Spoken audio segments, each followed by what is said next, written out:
Photography became widespread in America. What better subjects to photograph were there than the fashionable first ladies of the White House? Thanks to the dedicated photographers of the past, we here in the modern day have records of what each first lady was wearing when she entered office and when she left it. These images tell us a lot about how their time in office changed them and sometimes changed the fashion world. Grace Coolidge. Spouse Calvin Coolidge inaugurated August 2nd, 1923. Grace Coolidge was one of the earliest fashion-forward first ladies. She fully embraced the jazz age, even if her husband didn't approve, and was often seen in bright and bold colors. The difference in her and Calvin Coolidge's fashion styles and also dispositions can clearly be seen in this photograph, taken on their way to the inauguration ceremony. Go big or go home. Last day in office, March 4th, 1929. Grace Coolidge did plenty of important things during her time as First Lady and did them all while wearing the most incredible outfits. For example, here she is in the last days of her term starting a library drive while wearing a huge fur coat and a pair of high-heeled shoes. Few people embodied the spirit of the 1920s quite like she did. Eleanor Roosevelt. Spouse Franklin Roosevelt inaugurated March 4th, 1933. First Lady Eleanor Roosevelt wore some beautiful dresses in her time, including this lovely satin gown, which she used to pose for the first ever photographs of her taken in the White House. She apparently preferred simple and unfussy outfits, not least because she was a very busy woman and liked to be able to easily switch clothes and accessories. The importance of funeral wear. Last day in office, April 12th, 1945. Unfortunately, Eleanor's time in the White House ended on a very sad note.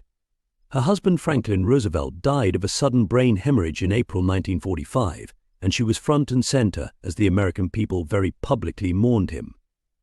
She wore a face-covering veil and head-to-toe black for the funeral, because wearing anything else would most likely have been unthinkable. Bess Truman. Spouse Harry S. Truman inaugurated April 12th, 1945. Elizabeth Bess Truman reportedly didn't much enjoy her husband's time in office, and you can kind of see it on her face here at Harry S. Truman's first inauguration. She's dressed very modestly, but check out her quite spectacular hat. Bess reportedly absolutely loved hats, and 55 of her best ones currently sit in the Truman Library's collection. A woman's place. The last day in office, January 20th, 1953. Bess allegedly once said to Harry S. Truman's cousin Ethel that a woman's place in public is to sit beside her husband, be silent, and be sure her hat is on straight. You won't find many women who agree with that nowadays, but Bess very much followed her own advice, as seen in this pic of her last day in office. She's the black-clad, stony-faced one in the middle. Mamie Eisenhower. Spouse Dwight D. Eisenhower inaugurated January 20th, 1953. If you were a First Lady prior to the 1960s, there was no question as to whether or not you'd wear a hat to your husband's inauguration ceremony. You absolutely had to, or the scandal would be dreadful. So Mammy wore a hat, a fur coat, and a very eye-catching floral corsage, but not so eye-catching as to take attention away from the new president, of course. Keep it simple. Peg's last day in office, January 20th, 1961. Mamie's last duty in office was attending the John F. Kennedy inauguration, and so she had the extremely difficult task of keeping up with Jackie fashion-wise in front of the cameras. She acquitted herself very well, though, choosing an outfit much like her debut one, a fur coat and a hat. Sometimes you just have to stick with what you know. Jackie Kennedy. Spouse John F. Kennedy inaugurated January 20th, 1961. It was obvious from the beginning that Jackie Kennedy was going to conquer the world as First Lady. For her husband's swearing-in ceremony, she wore something that seemed so simple, but in reality was carefully designed for maximum impact. Her trademark pillbox hat and matching oversized button coat accounts differ as to whether it was actually blue or just appeared so in photos, cemented her place in fashion history. The last day. Last day in office, November 22nd, 1963, but sadly, A different hat and coat are the ones most people remember when it comes to Jackie. On November 22, 1963, she and her husband set out for Dallas, Texas. And unbeknownst to them, it was to be their last day in office. Kennedy was shot and killed, and Jackie's beautiful pink suit was covered in blood. The image of her standing on Air Force One watching her husband's successor be sworn in, knowing she refused to change out of her blood-stained clothes, remains heart-wrenching. Lady Bird Johnson.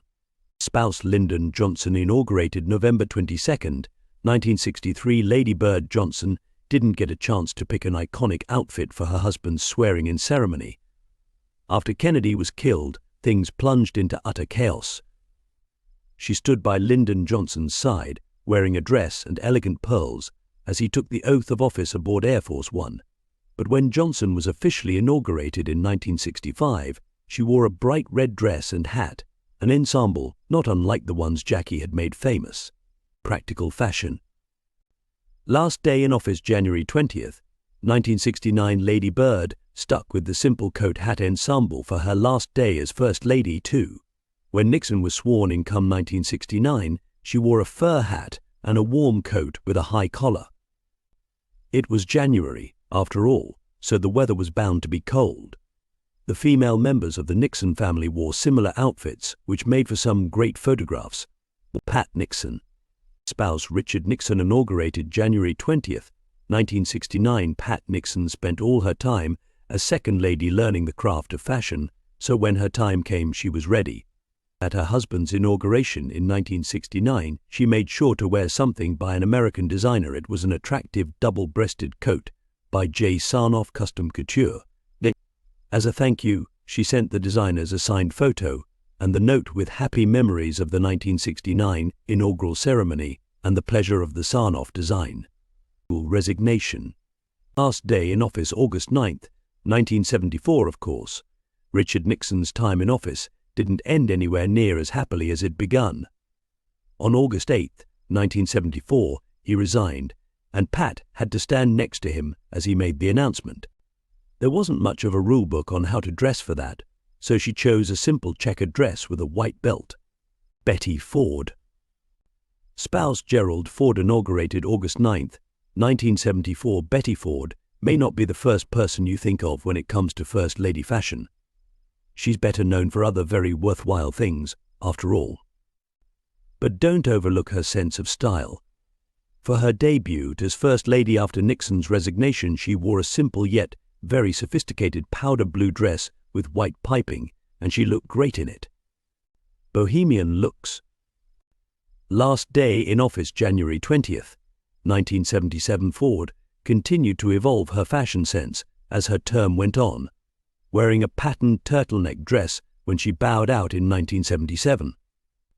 Many years later in 2022, Signe Segeland recreated some of Ford's looks for the show The First Lady and told The Hollywood Reporter she had a teeny tiny body and loved styles with a Chinese collar and a range of color, very green, orange, yellow and blue, so 1960s and 1970s. And upon leaving office, Ford apparently became more bohemian. Rosalind Carter. Spouse Jimmy Carter inaugurated January 20th, 1977. Blue's a popular color for first ladies to wear at their husbands' inaugurations, especially if their husbands are Democrats. Rosalind Carter chose a blue wool dress by Dominic Rompolo, delighting the designer. He told the New York Times that same year that working with her was like fitting a model you'd been working with for years. She just zipped up the dress, popped into the coat, and there it was. Upcycling. Last day in office January 20th, 1981. Jimmy Carter served only one term in office before being replaced with Ronald Reagan.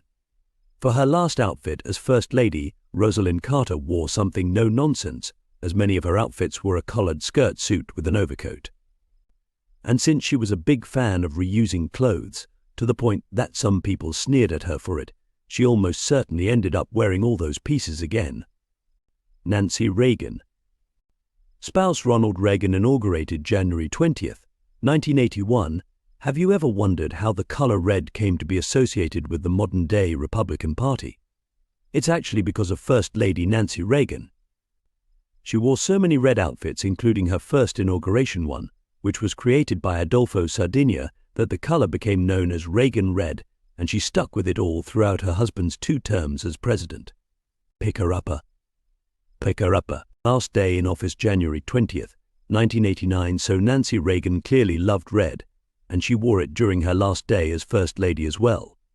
For George H.W. Bush's inauguration, she wore a more muted, but not by much cranberry-colored outfit. Decades later, in 2007, she explained to W magazine, "I always liked red. It's a picker-upper. I didn't give it the name of Reagan Red, but that became its name." Barbara Bush. Spouse George H.W. Bush inaugurated January 20th, 1989. Just like Nancy Reagan, Barbara Bush had her own color. The striking shade she wore to her husband's inauguration was given the nickname Bush Blue. But perhaps the most interesting part of her debut outfit was how little she seemed to care about it. She was that rare First Lady who wasn't actually bothered about fashion. Full jewelry. Last day in office January 20th, 1993. In 1989, designer Arnold Scarsi told the New York Times, "Fashion isn't Barbara's main concern at all. She wants to look good and then forget about it." Her last ever outfit as First Lady wasn't even all that dissimilar from her first one. But during her time in the White House, sales of costume jewelry pearls went up massively. Hillary Clinton. Spouse Bill Clinton inaugurated January 20th, 1993. Perhaps you thought Hillary Clinton wore a pantsuit to her husband's inauguration. Nope. She actually chose a very nice pink check suit created by Connie Fales, whom Hillary commissioned a lot of her clothes from. And according to Fales, Hillary was the only woman who'd ever come into her shop and not commented negatively on her figure as she tried on clothes. Fashion icon. Last day in office January 20th, 2001. Hillary never lost that confidence or her love of suits. For her last day on the job, she chose a plaid skirt suit, though she had to cover it with a black overcoat because the weather was so bad. Her favorite styles were mocked at the time, but she didn't care and wore them anyway. And nowadays, of course, everyone's wearing them. Laura Bush. Spouse George W. Bush inaugurated January 20th, 2001. Just like her mother-in-law Barbara, Laura Bush preferred a sharp and sensible approach to dressing. Her debut outfit was very reminiscent of Barbara's to a bright blue coat from designer Michael Faircloth. Faircloth told NBC in 2017 what was wonderful about Mrs. Bush was she was always very conscientious about not wanting clothes to speak loudly. She has so many things she felt were more important. Muted colors. Last day in office January 20th, 2009. Laura chose not to wear a bright color the day the Obama family moved into the White House. Chances are she didn't want to upstage the soon-to-be First Lady Michelle Obama. But she always understood the importance of fashion and its use in diplomacy. And come 2018, she helped arrange an exhibit of First Lady outfits at the George W. Bush Presidential Center. Michelle Obama. Spouse Barack Obama inaugurated January 20th, 2009. Michelle Obama fast became one of the biggest fashion icons of all time after her husband took office. Her inauguration outfit gave a good glimpse of what was to come. It was a stunning golden green coat and dress by Isabel Toledo.